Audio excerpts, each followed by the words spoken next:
Okay, it's 7:05. Thank you all for being prompt. I know we'll have a few more people logging in, but they can catch up. This is the Lamorinda CERT August monthly meeting. Tonight's topic is the CERT callout system. Uh, this system has been in place for several years, but we haven't had a meeting on it, and we discuss it briefly on the first night of class, and I don't think that anyone is too aware of what's going on in the call out that first night of class. So I thought it would be a good plan to have a meeting all about our call out system. And things are changing a little bit. Okay, some announcements first. Lafayette Art and Wine Festival is coming up the third weekend in September, Friday night, and the festival itself is Saturday and Sunday. And as always, we need a lot of volunteers to staff the parking or the traffic intersections and parking lot entrances and so forth. And we need a few to handle the booth. So please consider signing up. I believe Todd is putting a link in the chat. Let's see, he already has. So if you go to the chat, you'll see a link to the art wine registration. The second announcement is with mixed emotions. I'm very happy for Julie because she just started a new full-time job today. I'm sad for us because it means there's a conflict of interest and she can no longer be our registrar or our foundation treasurer. So we are going to need to uh, to find someone to take over some of her duties. And so if you are good on a computer and would like to help us handle registration duties, then please send an email to me to manager@lamarindacert.org, and we'll go from there. And if you have an accounting background and want to spend just a couple hours a month doing the CERT accounting, filing our sales taxes and so forth, we really need that position filled. So please just contact Julie, and you can contact her still at registrar@lamarindacert.org for either of the positions. But she's not going to be available for too long there. So please, please sign up if you can. And Julie, best of luck in your new position. Thank you, Duncan. And everybody, it's with Moraga Fire District. I'm still going to be around. I'm still here. I'm still going to be supporting CERT. I'm not going anywhere that far. So I will definitely be here and supporting this program and Duncan and all the wonderful things that it does. So I'm not going too far away. Thank you. Everyone's seen this slide dozens of times, but we always like to show it because whatever you do, personal life or with CERT, remember that your personal safety is always number one priority. And when we call you out for some activity, a disaster activity, please show up prepared, wear your appropriate clothing and footwear, and have water. Water is very important. We're always going to work as a team, and we'll do the greatest good for the greatest number. So our objectives following a disaster, we have a published process. It's the CERT call out process or policy. And you can download it from the CERT website. I don't know if you can control click or just click on that to get it. I know on my screen I can, but I don't know if your screen will let you just download it from clicking on that. If not, you can go to our website and under the training, go to class materials down at the very bottom of the training menu. And there's a call out policy. So you can download it there and get a hard copy of it.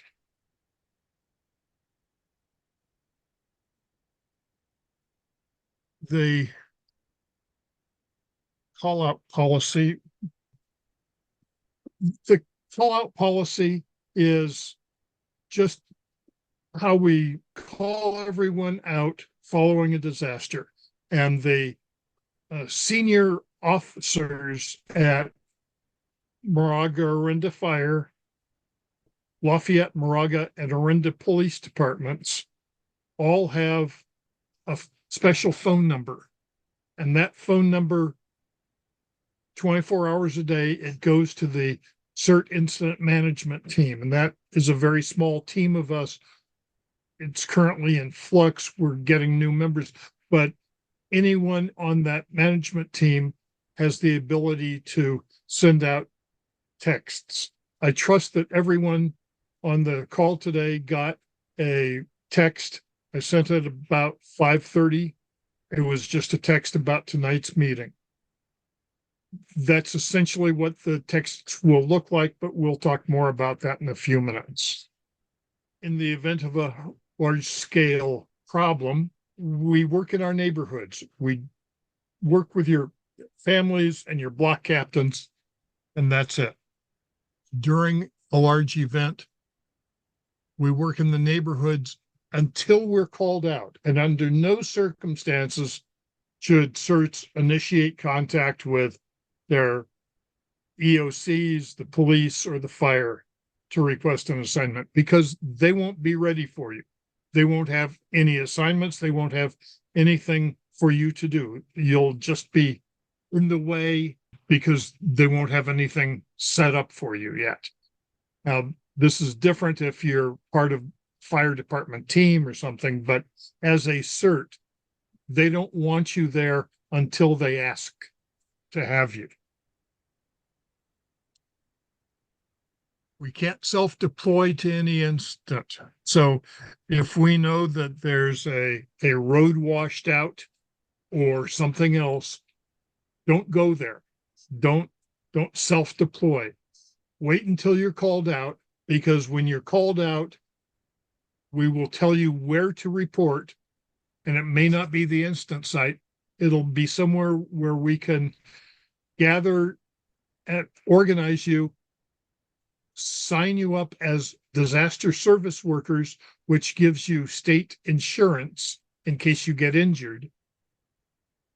And you're not covered under any insurance until you're sworn in as a disaster service worker. And that has to be done by an official from Moraga, Orinda, Lafayette, the county, or the state.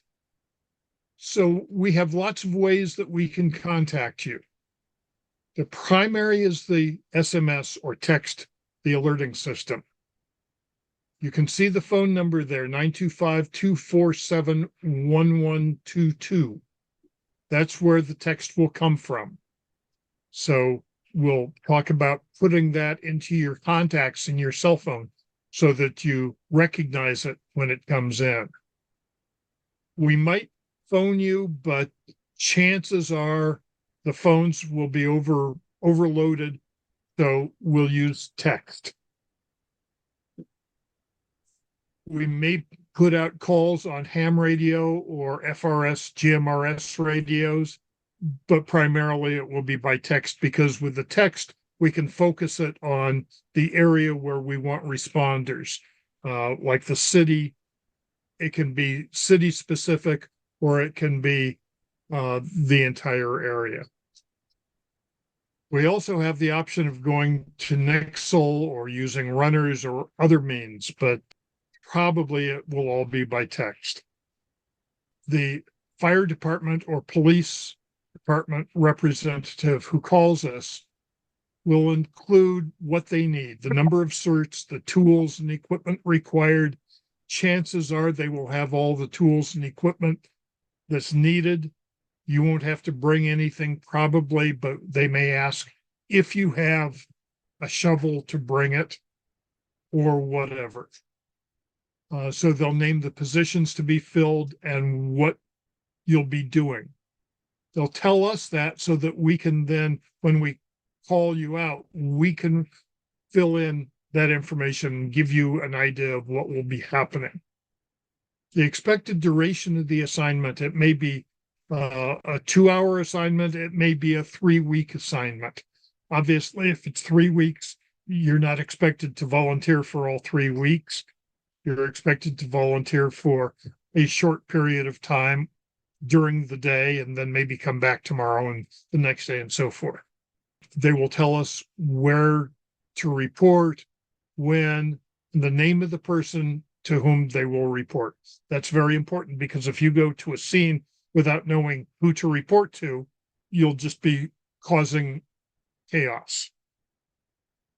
And this is all for documentation, order numbers and requests. We won't give that to you as an individual probably, but we'll collect your hours, your name and the hours that are spent, because the name and position of the official who has approved the request goes to the federal reimbursement document.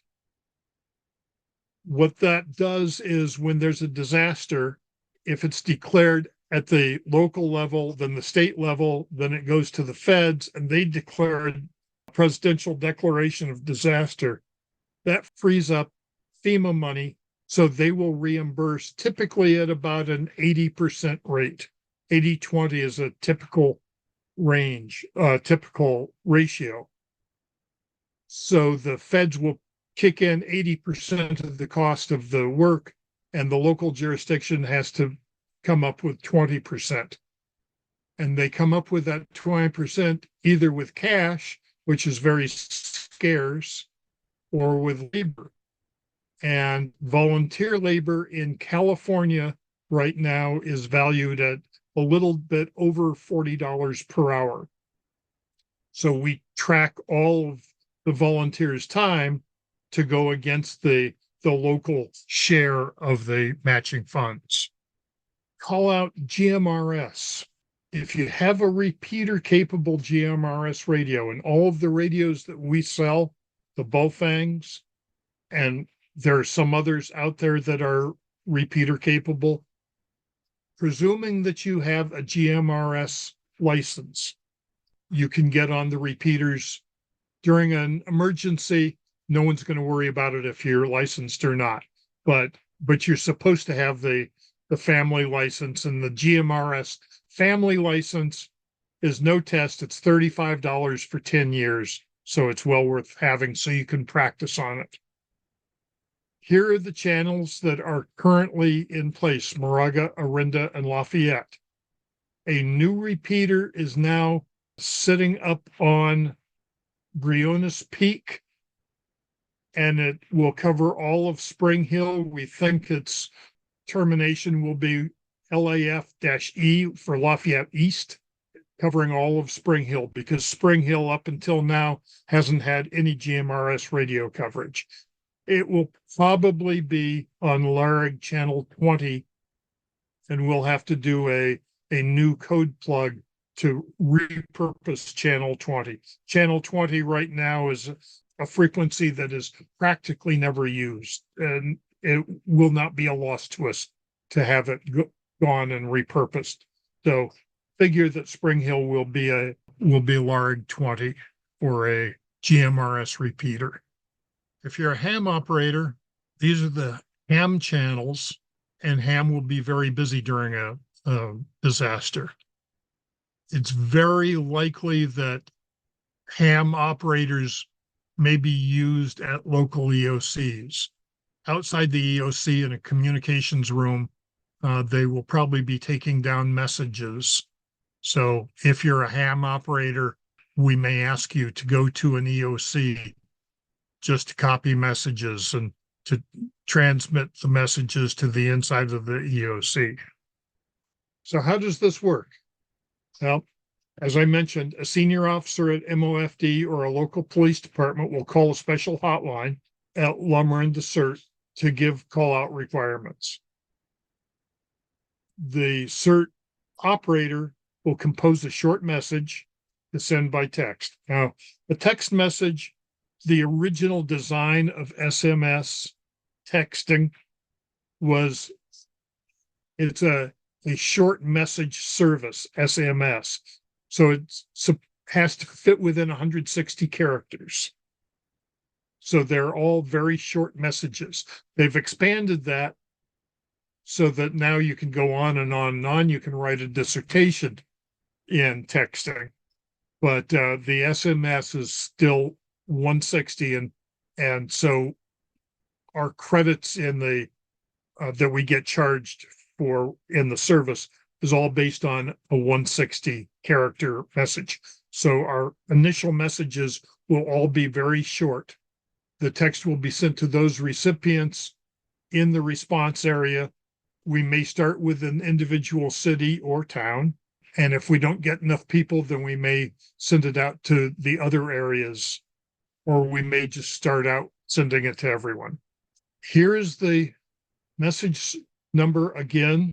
I would ask you to put it into your cell phone contacts as Lamorinda CERT so that you know who the text is coming from.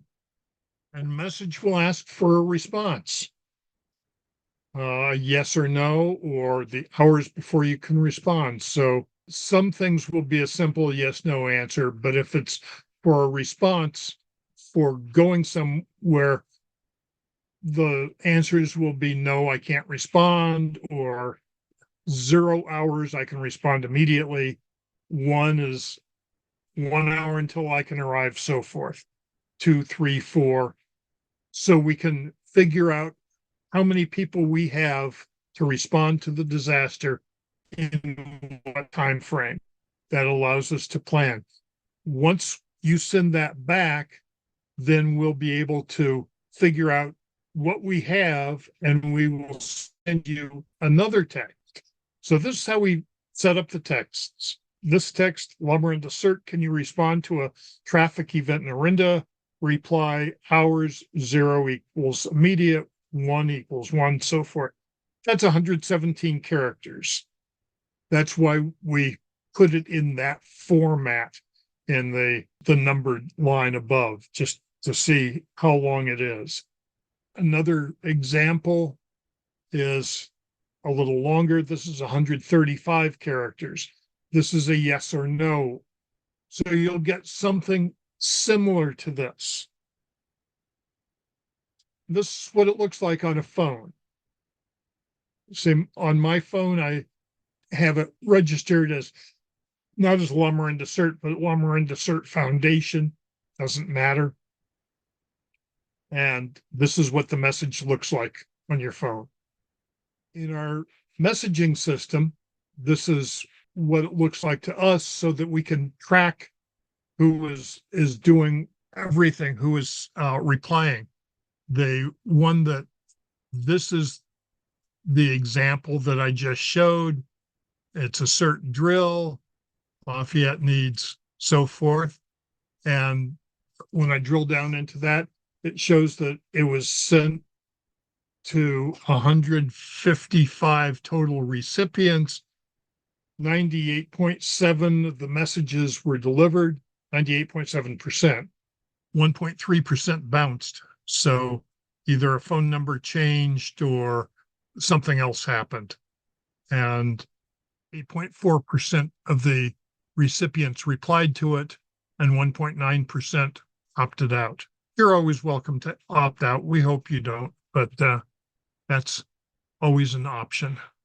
And then when we drill into the detail of it, here's what we see.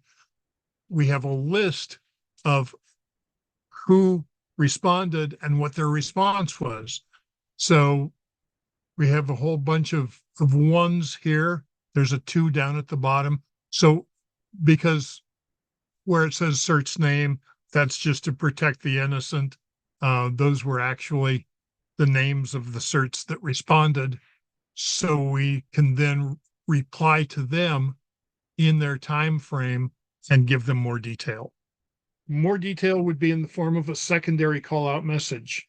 In that second longer text would tell them the duration of the assignment, expected duration, the task, where to report, when to report, who to report to, any clothing needed. It's always going to be at least long pants and a long sleeve shirt and closed toed shoes, but it may be more than that. It may be raining, who knows? So, and any special concerns that you have. So we'll give you a much more informative text message for the second call out message. And it's a short meeting, but are there any questions? From Richard Rosenthal. Looks like he's posted 2 questions.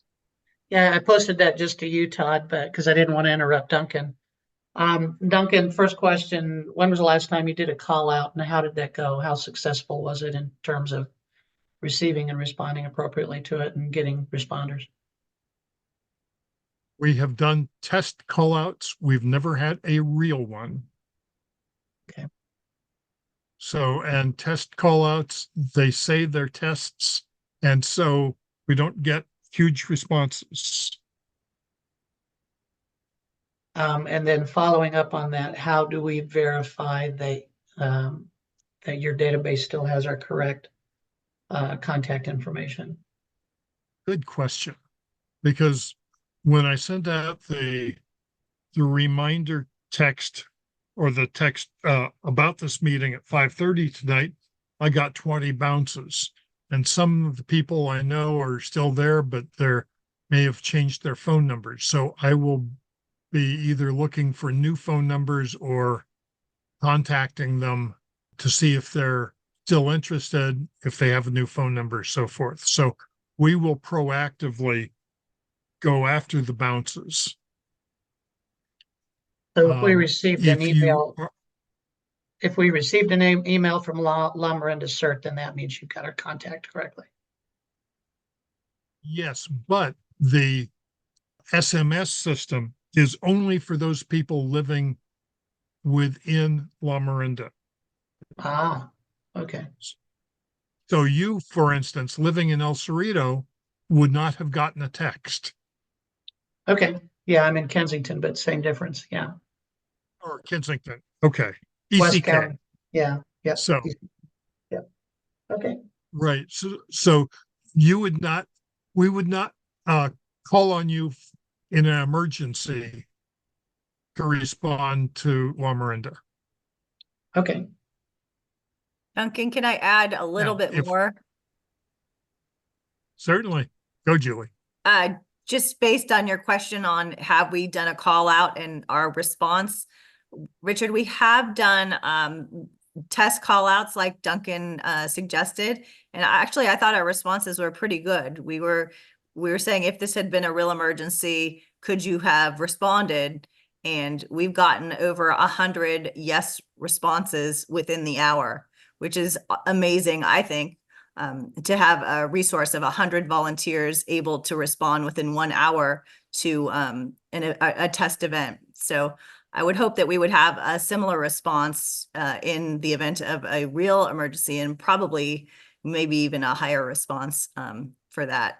So I do think it is effective. And I think that, you know, as the more people know what to expect and they see our text number, and you did make a really good point about making sure we have everybody's correct information. So that can be something we can work on as well. Right. So Now, that 100 plus was out of a texting list of 650. So, while it's a big number, it's not a big percentage. But I presume that a 20% return of yes is probably to be considered good. Yeah. For a disaster, I don't think it would be considered good. So in a mass event, would you consider expanding your net to larger than Lamorinda for the rest of your trained Lamorinda CERT people? we would do that by email, I think, because the effort to add people, well, we could do that. We could have, because we do it by city, we could have an out of area city group. So we could put all of our grads who are out of area. But it doesn't really make sense to have them all because we have them in Colorado and Oregon and New York. And so it doesn't pay to, literally doesn't pay to send texts that we're paying for. Because unlike your cell phone number with unlimited texts, we pay for each and every text that we send. So it wouldn't make sense to pay for ones that are out of the area too much. That makes a lot of sense. Hey, Duncan, it's John Cornell. Just wanted to jump on since you asked me to be here and let you know that I made it. I see you there. Well, I see the Lafayette Police Shield. Thank you Yeah, I for was being here. little late. Got called out to a late call, but anyways, yeah, just wanted to jump on. That happens. And I'll bring you up to speed on anything that you missed here, or by Wednesday, this will all be on, the recording will be on the website, so you can watch the part of it that you may have missed. Fantastic. This is Diana. And I Yes. want to respond to Richard because I used to go to El Cerrito a lot. And I can tell, I think that it's quite probable that if you wanted to come here after a major disaster, you wouldn't be able to get here. That's true. You know, and it would be very Um, dangerous for you to try to get here, given, you know, any route that you would take. Good point.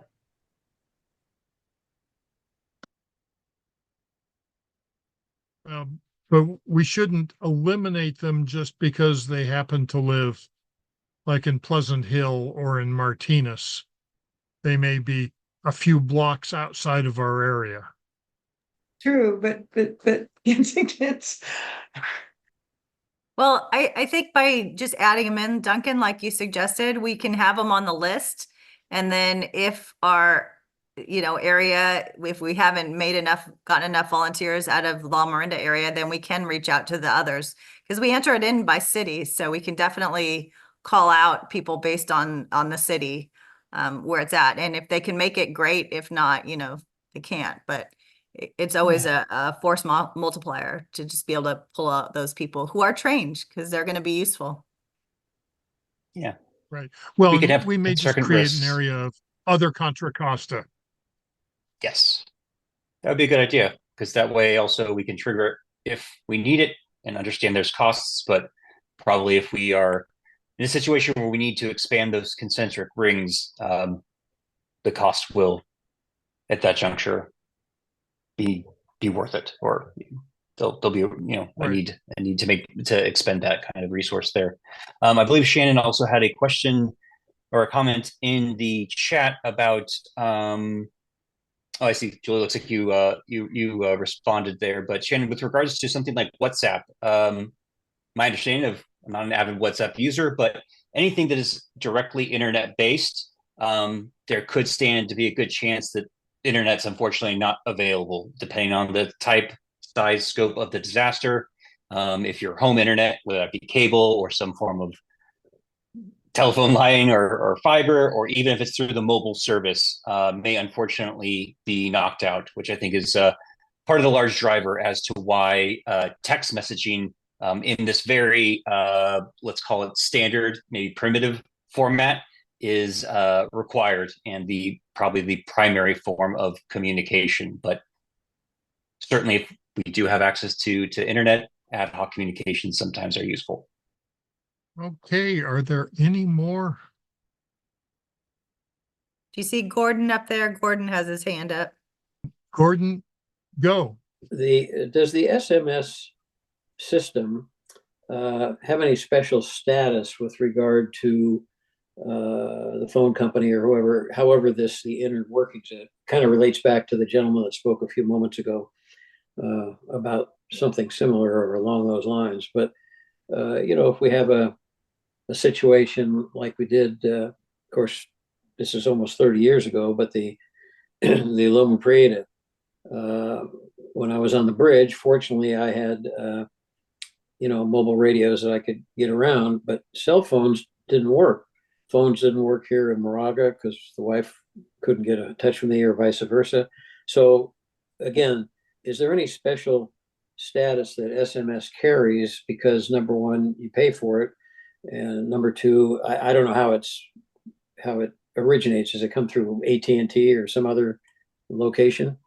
Well, Gordon, let me address that easily. Okay. A voice phone, a voice call requires that you establish contact at the other end, so that the other person has to pick up, and so you have a two-way dialogue, and Okay. it's a lot of data. So a voice call is like an 8-lane freeway with traffic in all 8 lanes each way, whereas a text message is a process called store and forward. So you're using data on a single lane of that 8-lane road or 16-lane road.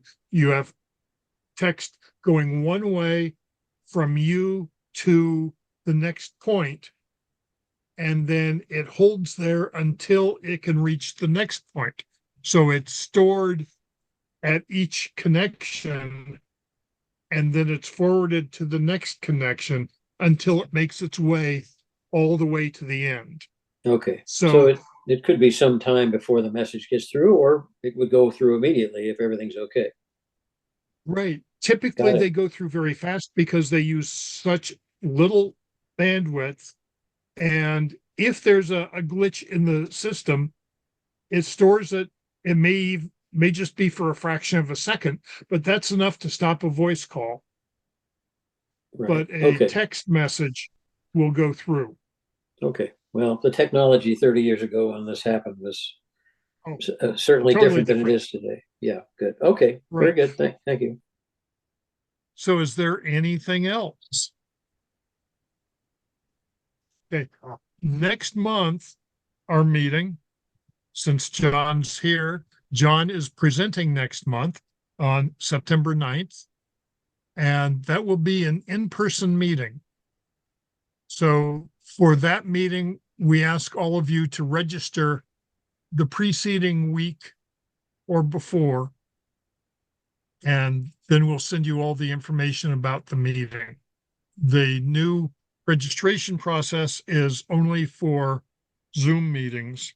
We trust that it will make the Zoom meetings a lot easier for everyone, and it means that Julie or Julie's replacement won't have to record everybody who responded and then send out links to the meetings. And if you decide 10 minutes before the meeting that you want to join it, that you'll be able to, because it'll all be just that instant registration form on the web and then going into the meeting.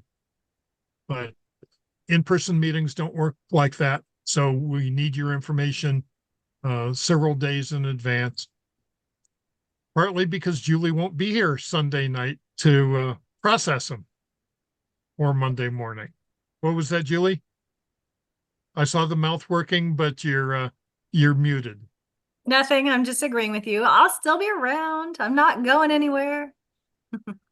I know, but It'll be nice to But be you able to won't get be- the Zoom link without my my going between. So it's a good development. okay, good. Glad you like it. Okay, if there is nothing else, then I'm going to say nice short meeting. Yep. Go All back time to best. life. Yep.